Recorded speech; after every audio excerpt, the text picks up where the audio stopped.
walks away after winning his 100th game as the head coach here at Notre Dame. The reason I was born with a silver spoon in my mouth, I was born in this country.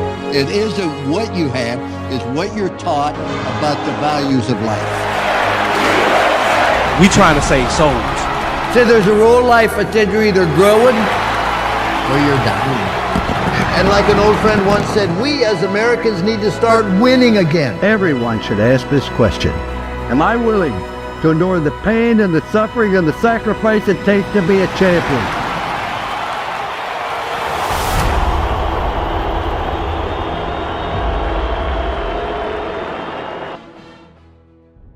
Greetings and welcome to the Lou Holtz podcast. If you've watched this show before, you know it doesn't matter if you're a Republican, Democrat, liberal, conservative, matters not.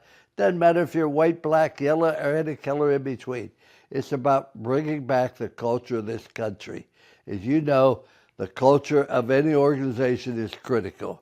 We're really blessed today to have Pat Fallon. He is a representative of the North Texas in the Texas legislature since 2013 and proudly serves today as a congressman for Texas' 4th Congressional District, where he serves over 700,000 of America's finest. He is a wonderful individual. He's been on so many different committees. But prior to his time in the Texas Senate and House, Pat enjoyed his decade-long successful entrepreneurial career, having founded a dozen successful companies. In 2016, he competed in the World Marathon Challenge race, where competitors attempt to run 7 marathons in 7 days on 7 different continents. He's just one of 15 people in the world to do so successfully, but he's also the first and still only person to finish the World Marathon who had previously never run a marathon before. Congressman Fallon is a graduate of the University of Notre Dame, where he played varsity football and was a member of the 1988 National Championship team. Pat received a commission to serve as an officer in the United States Air Force, where he was stationed in Shepherd Air Force Base in Wichita, Kansas.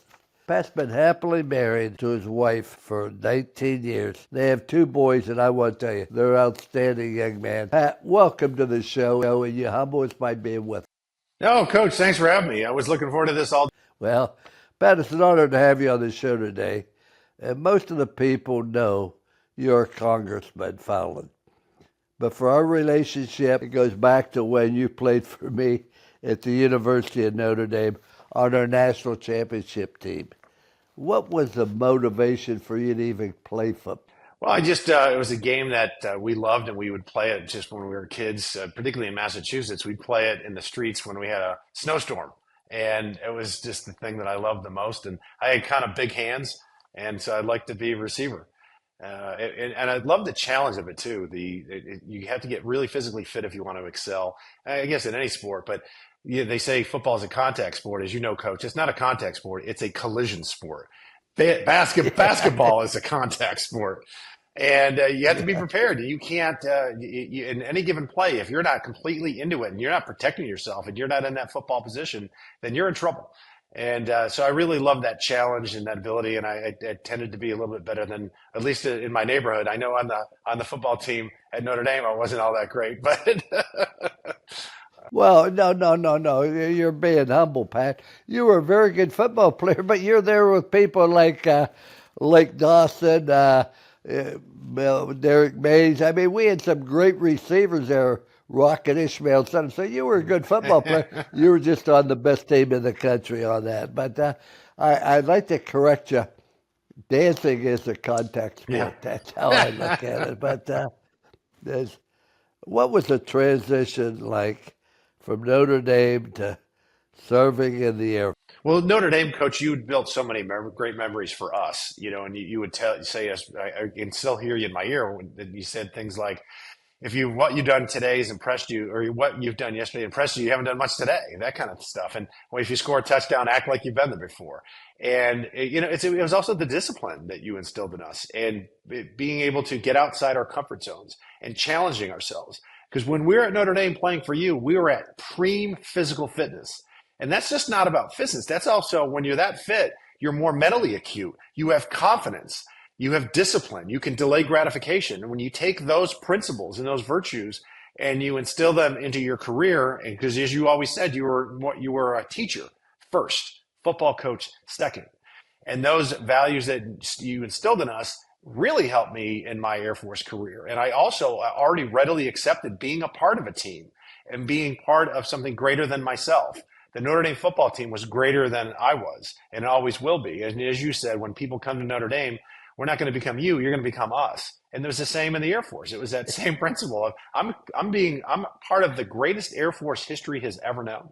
And I'm a small cog in this machine, but nevertheless, I am part of that team. So I was very, really gratified, quite frankly, and honored that I was selected to be an executive officer for a full colonel, because he saw that in me, and he was somebody that could get things done and somebody that he wanted by his side. And I was also decorated and getting the Air Force Achievement Medal, only being in for a couple of years because of the performance that I had at Shepherd Air Force Base. So it was a transition that I loved. I love being a part of the Notre Dame football team. I love being part of the Air Force. And I really loved it, Coach, when we beat Miami 31-30 on September 15th, 1988. Not that I recall it. Touchdown, Andre Brown. Now they'll go for two, I believe. Jimmy will use a timeout. It's 31-30 after the right.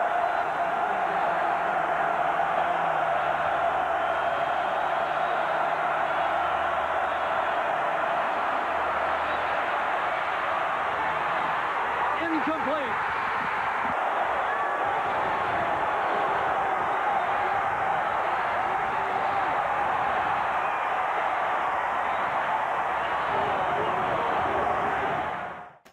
Well, you know, Pat, but the qualities you talk about, they apply whether you're in the Air Force, whether you're a husband, a father, or anything else.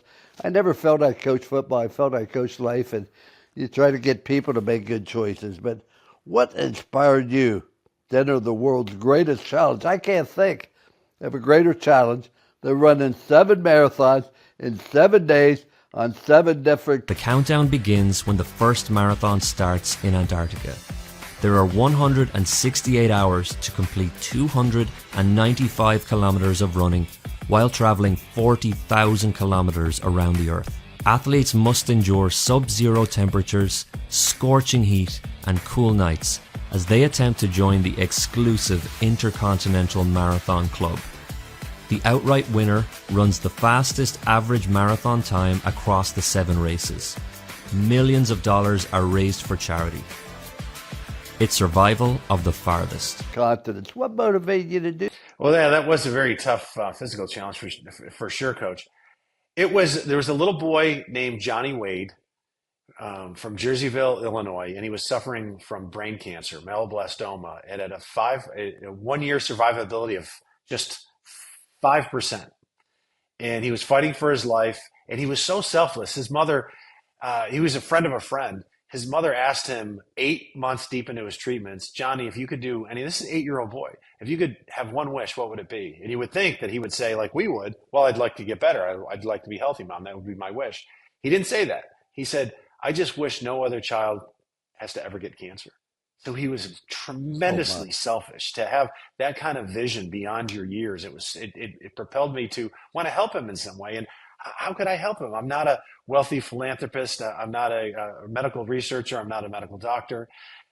And then I thought, well, I'd seen an ESPN video article on the World Marathon Challenge. And I was 240 pounds, Coach. I was overweight. I was 47 years old. And I thought to myself, if somebody like me did that, I could get a lot of attention for pediatric cancer research, and I could raise money, and I could give Johnny and his physically healthy twin brother Jackie a distraction. There was a little boy in 2015 that received horrible news that he had gotten myeloblastoma, which is the brain tumor. 1 year survivability is 5%. And then on October 15th, 2015, for whatever reason, I read a post, and it was Kimberly Wade, Johnny's mom, and she told the following story. She said she was sitting down with him on the couch, petting him. He had, at this point, had 10 surgeries, I think dozens of radiation treatments and chemotherapy. So he was fighting for his life, and he was struggling, and he was in tremendous pain. And she asked this now 8-year-old boy, if you could have one wish, what would it be? And he says, I just pray that no other child gets cancer. And that just hit me, right in the heart. And then I said to myself, I have to do something to help this little boy. I don't know what it is, but I want to pray on it. And about maybe that summer, so 4 or 5 months prior to that, I had seen something on ESPN about the World Marathon Challenge, where you run 7 marathons in 7 days on all 7 continents. You start in Antarctica and you finish in Australia. I had never run anything like it. I ran a couple of 5Ks, that was it. But it was a majestic experience, one of the best things I've ever done in my life. A middle-aged guy that has never run a marathon, heck, never even run a 10K in my life, did something like that. I think it could get a lot of attention for pediatric cancer research and awareness, and give Johnny, and Johnny has a twin brother who's healthy physically, Jackie, I could give those 2 boys a distraction. Do you believe in things greater than yourself, or don't you? I believe that this country is greater than I am. I believe my family is greater than me, my friends, and of course, number one, God. If you believe in those things, then you have to live like that. And doing the things we talked about before, I think we can, and make the country better.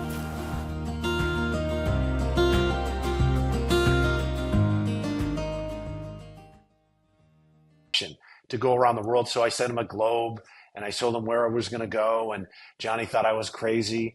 And that was the motivation behind it. And it was a tremendous experience because I got to see the best of humanity for 4 months. Everybody that I encountered was so kind and so encouraging and so generous with their hard-earned money for a great cause. And that was the propulsion for doing it. What was it like running the first marathon when you never run one before? Knowing that, hey, you get to the 13th mile and you're only halfway done. What went through your mind? It's incredible, Coach, that you asked that question because something magical did happen at the 13th mile of the first marathon.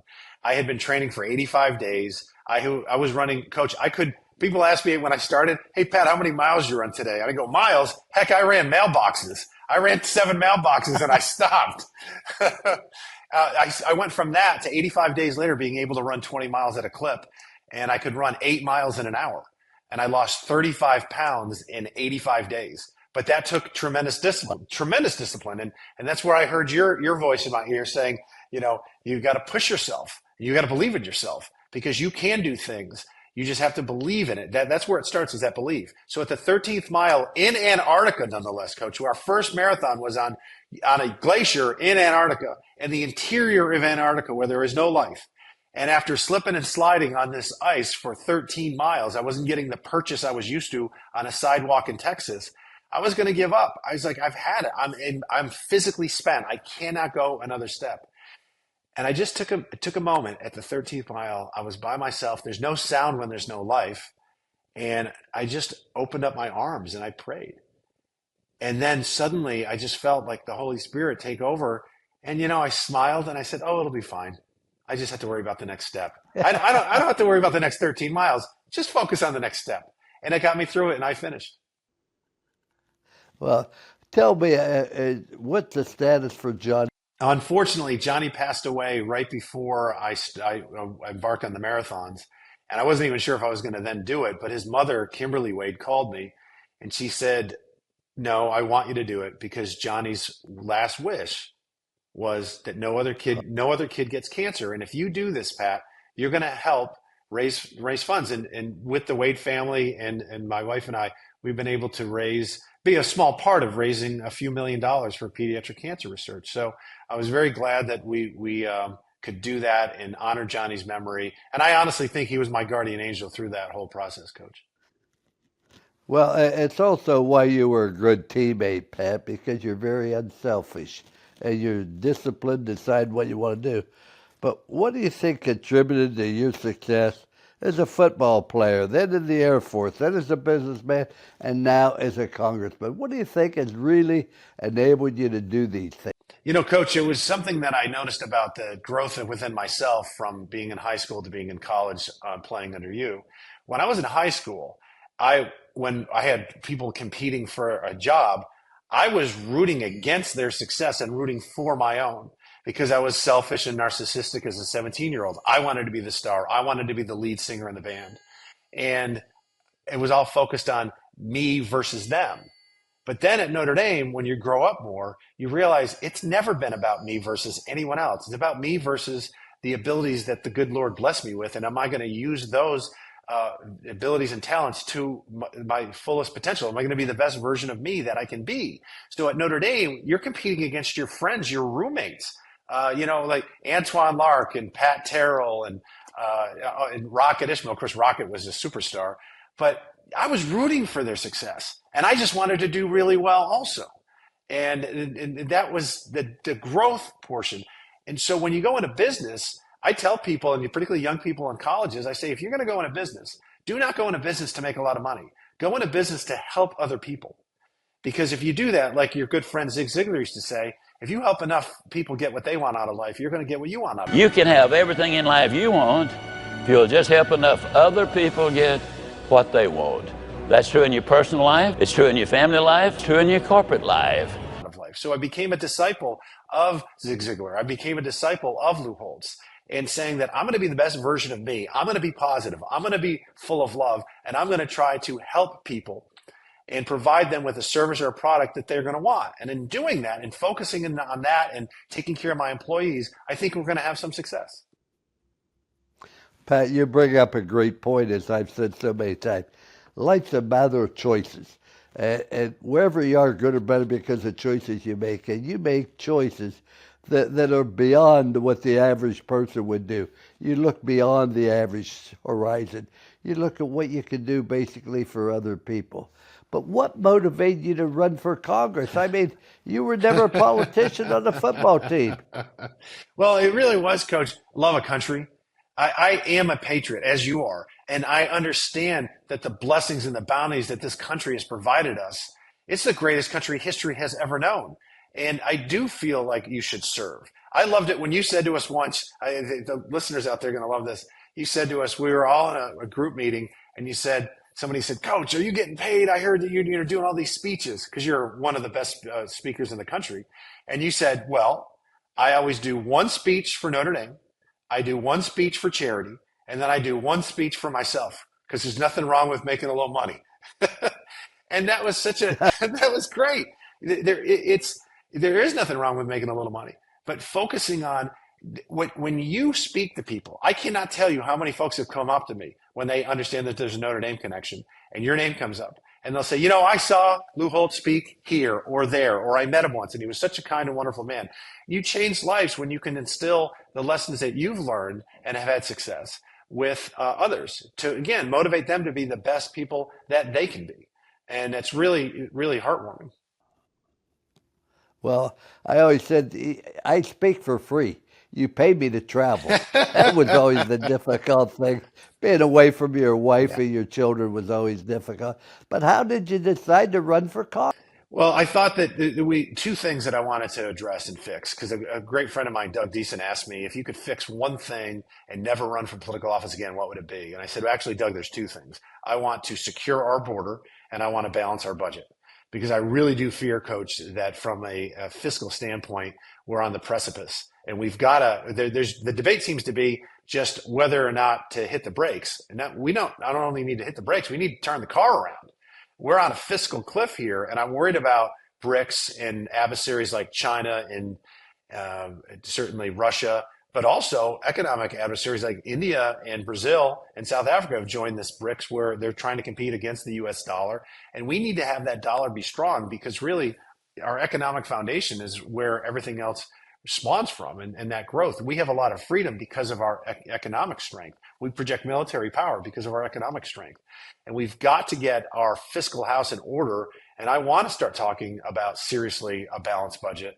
And it's something that we can't do overnight, but we have to talk about it now, institute a policy 10, 12, 15 years to really secure the country and save our future because your children, your grandchildren, my kids, I want them to live a better life than we had. That's what every generation's goal should be. And that's what motivated me to run. Well, Pat, my father had a third grade education. I was raised during the Depression. That's where I was born. And the one thing I learned, you buy what you need, what you can afford, not what you want.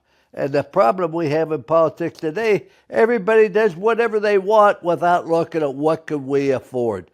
And there's no way in this world you can run a sound family, a sound football team, or anything else if it isn't based on basic fact and financial obligations you have. So, and as far as the border, I've always believed this: come here to become us. Don't come here to ask us to become you. And when I see all the problems we've had in the last couple of days with various politicians, so to speak, and trying to take over this country and saying, we're Americans. Let's believe in this country. Come here to become us and come here to make this country better.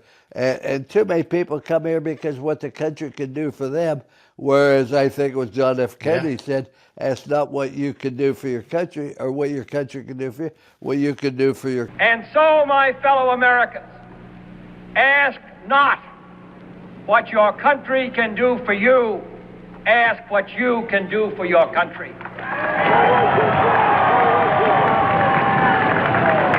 Country, so that well, Coach, can I just touch? It's amazing. Can I touch on that and further your absolutely. further your thought?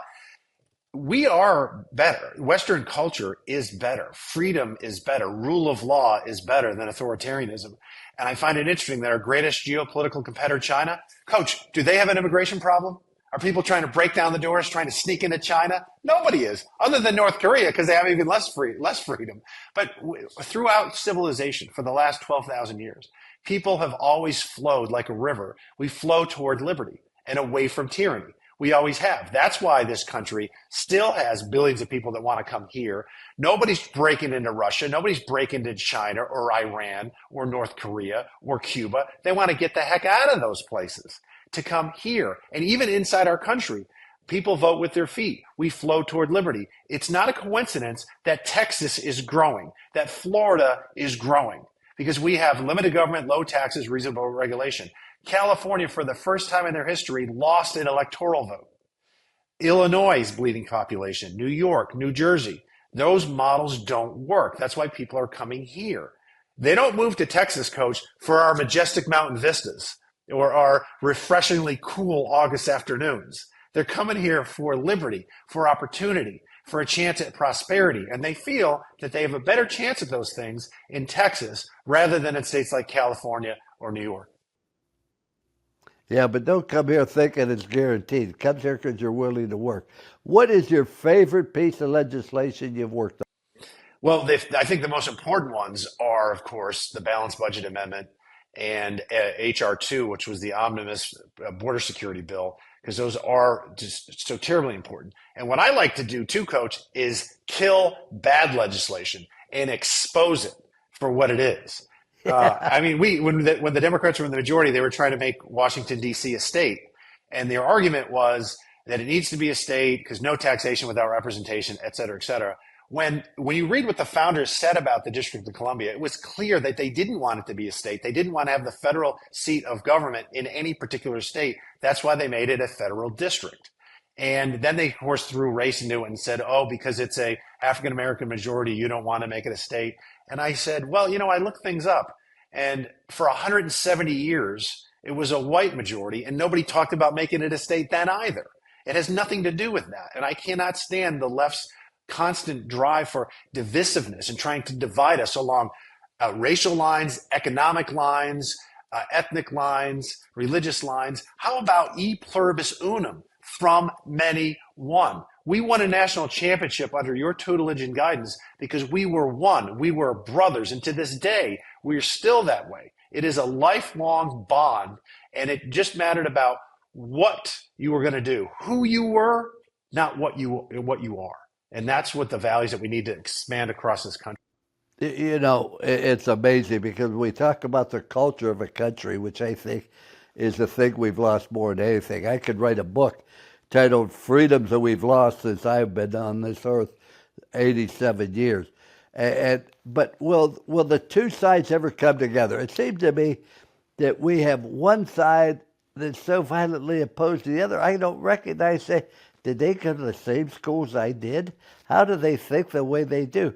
Could we ever have any semblance of unity by coming together? We need great leadership, quite frankly. I mean, very candid with you, Coach.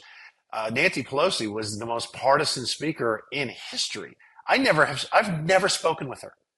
She never, I mean, if I was the Speaker of the House, when we had freshman legislators come in, I would meet with every one of them, or at least invite them into my office. I don't know if they'd all come, and even work with them and say, not everything needs to be partisan. In the Texas legislature, very few things actually are partisan. When you look at the votes that we take there, we work together very well. 99% of the things we passed had at least some bipartisan support. That was a great model. We're going to have disagreements and we're going to have our partisan fights. We did have those in Austin, Texas.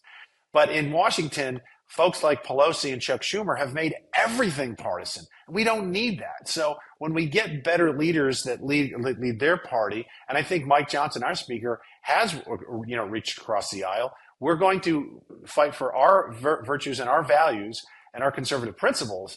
But like, for instance, Coach, transportation, why would that need to be partisan? It could be regional, but it doesn't need to be. But they have a way of making everything that way. So I think with better leaders, focusing not on the Republican thing and the Democratic thing, but the right thing and the American thing, will be better. Well, Pat, I'm an old man, and one thing I know that years ago we had disagreements.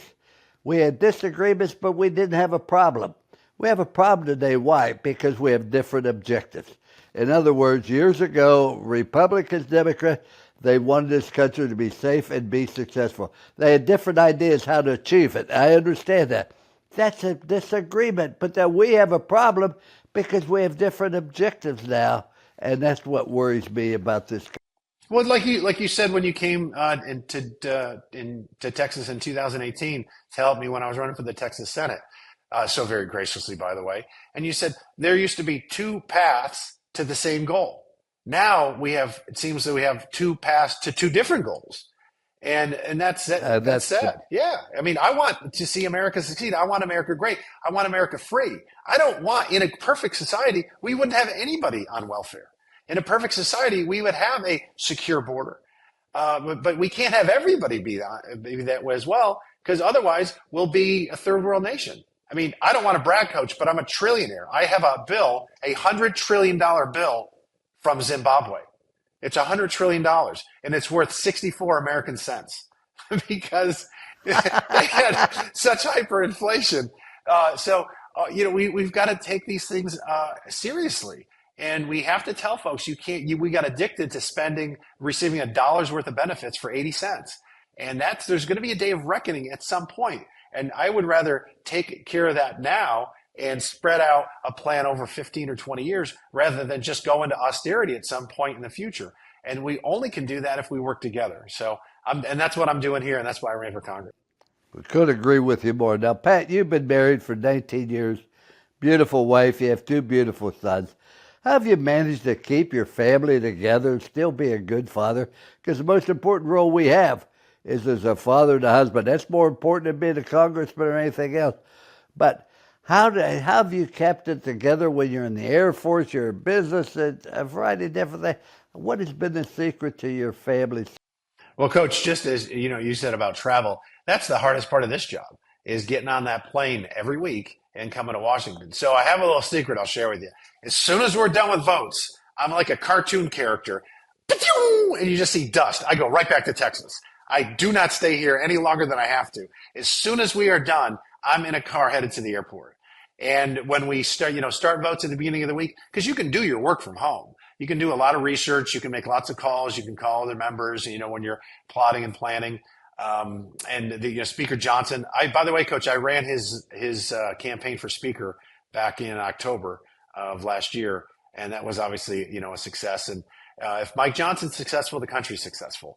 And so you have to balance that with the time that you're not here, you spend it with your kids. And as soon as I come back, I want to throw the football. Every time my sons, they both are quarterbacks, they want to throw the ball, I'm a yes. Let's throw. I don't run the patterns so much anymore as a 56-year-old.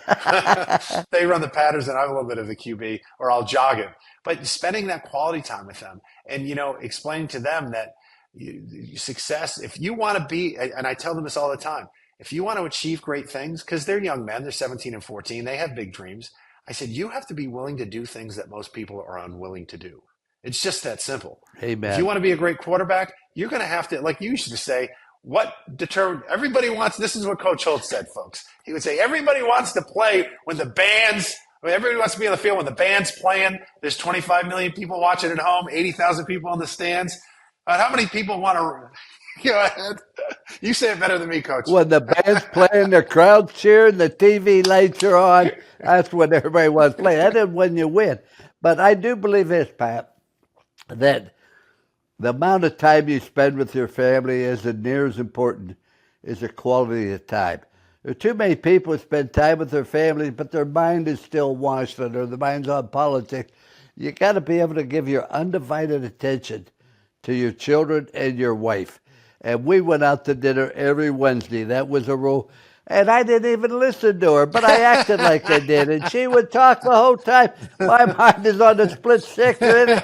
But that's what kept our marriage together for 59 years. But Pat, you've been a tremendous role model for so many people. But as you know, this show is basically about bringing back the culture to this country. Culture is what holds a country together.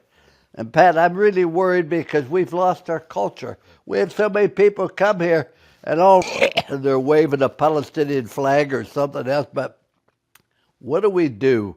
How do we get our culture back? We need to focus on love. And I don't mean to be facetious with this or flippant, but love of worship the Almighty to the dictates of your own conscience, but love God and love this country. The melting pot worked. That philosophy of you're going to bring a little bit of your home country, a little bit of your culture, and you're going to blend it in with the greater American culture, and that's going to make us stronger. And you're going to then, the only flag you're going to wave is the American flag because you have become us and you've enriched us, but you have to love that. You don't fly your other country's flag. You've left that at home. There's obviously something wrong with wherever you came from that you came here because you thought this would be better. So celebrate your new home. And love your neighbor and focus on those things. How about the principles of hard work, personal responsibility, no excuses? Amen. No excuses. If you're not living your dreams, don't blame anybody else. The person in the mirror is your best friend and your worst enemy. And if you want to make a difference, like as you always said, if you get two people standing next to each other, one says they can't make a difference and one says they can, they're both right. Can you make a difference? And you can serve your country by serving your community. Those values of putting things in front of yourself. And that's what I loved about Gail Sayers, that book he wrote, I Am Third, his autobiography. God is first, friends and family are second, and I am third. Believe in things greater in yourself. And when you do that, that's a life extraordinarily well lived. Oh, I could agree. Do the right thing, and that's important so we can trust people. In other words, they're going to live by the rules and regulations and laws that we have. Number two, do everything the very best to your ability. And number three, show people you care. And if we could just get back to that feeling where we care about our neighbor, we care about the people. That concludes another insightful episode of the Lou Holtz podcast. We'd like to extend a heartfelt thank you to our incredible guest, Congressman Pat Fallon. If you enjoyed today's episode, we encourage you to visit our website, thelouholtzpodcast.com, for more information. If you love the Lou Holtz podcast, please subscribe to our channel and take a moment to leave us a comment and give us a 5-star rating on Apple Podcasts or wherever you listen to podcasts.